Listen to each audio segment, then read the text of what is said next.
ಪಾಕೆಟ್ಸಲ್ಲಿ ನಾವು 30-35 ರೂಪೀಸ್ ಕೊಡ್ತಾ ಇದೀವಿ. ಇದ್ರ ಜೊತೆ ಭೂ ಸುಪೋಷಣ ಅಂತ ಮಾಡ್ತಾ ಇದೀವಿ.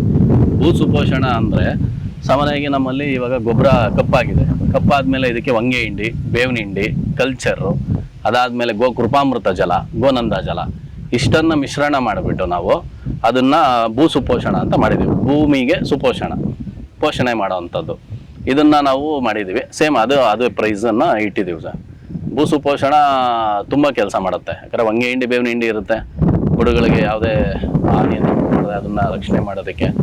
ಕೃಪಾಮೃತ, ಗೋನಂದ ಜಲ ಇವು ಬೆಳವಣಿಗೆಗೆ, ಗ್ರೋತಿಂಗಿಗೆ ಸಹಾಯ ಮಾಡುತ್ತೆ. ಮತ್ತು ನೀರು ಹಿಡಿದು ಇಟ್ಕೊಳೋದಕ್ಕೆ ಕಾಂಪೋಸ್ಟ್ ಸಹಾಯ ಮಾಡುತ್ತೆ. ಈ ರೀತಿ ಒಂದಷ್ಟನ್ನು ಭೂ ಸುಪೋಷಣ ಮಾಡಿ ನಾವು ಹೊರಗಡೆ ಕೊಡ್ತಾ ಇದ್ದೀವಿ. ಭೂ ಸುಪೋಷಣ ಇದೆ, ಅದ್ರ ಜೊತೆಗೆ ನಾವು ಸಮೃದ್ಧಿ ಅಂತ ಒಂದು ಲಿಕ್ವಿಡ್ ಮಾಡಿದ್ದೀವಿ.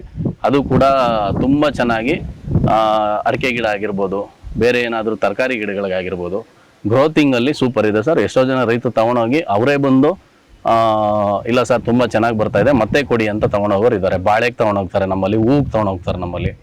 ಈಗ ಸಾಮಾನ್ಯವಾಗಿ ಡಿಸೆಂಬರ್ ಟು ಫೆಬ್ರವರಿ ಸೀಸನಲ್ಲಿ ಕೋಲ್ಡ್ ಸೀಸನ್ನು, ಹೂವು ಬರೋದಿಲ್ಲ ಆ ಟೈಮಲ್ಲಿ.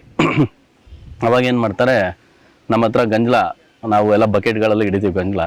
ನೆಲಕ್ಕೆ ಬಿದ್ದು ಇದು ಮಾಡೋದು ಹಿಡಿಯೋದಿಲ್ಲ, ನೆಲಕ್ಕೆ ಬಿದ್ದ ಮೇಲೆ ಕಲೆಕ್ಟ್ ಮಾಡೋದಿಲ್ಲ. ಅದು ಕಲೆಕ್ಟ್ ಮಾಡೋದು ನಾವು ಬೇರೆ ಉಪಯೋಗಿಸ್ತೀವಿ. ಇದು ಯಾರು ಹೂಗಳಿಗೆ ಅಂತಲೇ ಇದು ಮಾಡಿ ನೆಲಕ್ಕೆ ಬೀಳ್ದಿರೋದು ಕಲೆಕ್ಟ್ ಮಾಡಿ ಎತ್ತಿಟ್ಟಿರ್ತೀವಿ. ಇದನ್ನ ಏನು ಮಾಡ್ತಾರೆ, 1:5, 1:10 ನೀರು ಹಾಕೊಂಡು ಸ್ಪ್ರೇ ಮಾಡ್ತಾರೆ. ಆ ಬಿಸಿಗೆ ಹೂವು ಚೆನ್ನಾಗಿ ಹರಡುತ್ತೆ ಅನ್ನೋದು ನಮ್ಮ ಇಲ್ಲಿ ಲಗ್ಮನಹಳ್ಳಿಯವರು ಮಾಡಿ ತೋರಿಸಿದ್ರು ಅದನ್ನು ರೈತರು. ಈ ರೀತಿ ಒಂದಷ್ಟು ಜನ ಗೋಮೂತ್ರ ತೊಗೊಂಡೋಗೋರಿದ್ದಾರೆ, ಗೊಬ್ಬರ ತೊಗೊಂಡೋಗೋರಿದ್ದಾರೆ. ತುಂಬ ಜನ ಅದರ ತೊಗೊಂಡೋಗಿ ನಮ್ಮ ಸಮೃದ್ಧಿ ತೊಗೊಂಡೋಗಿರೋರು ಕೂಡ ಇವತ್ತು ಈಗ ಒಬ್ಬರು ನಾಗಭೂಷಣ್ ರೆಡ್ಡಿ ಅಂತ ತೊಗೊಂಡೋದ್ರು ಅವ್ರ ತೋಟಕ್ಕೆ. ಅವರೊಂದು 5-10 ಲೀಟರ್ ತೊಗೊಂಡೋಗ್ತಾರೆ ಸರ್ ಅಷ್ಟೇ.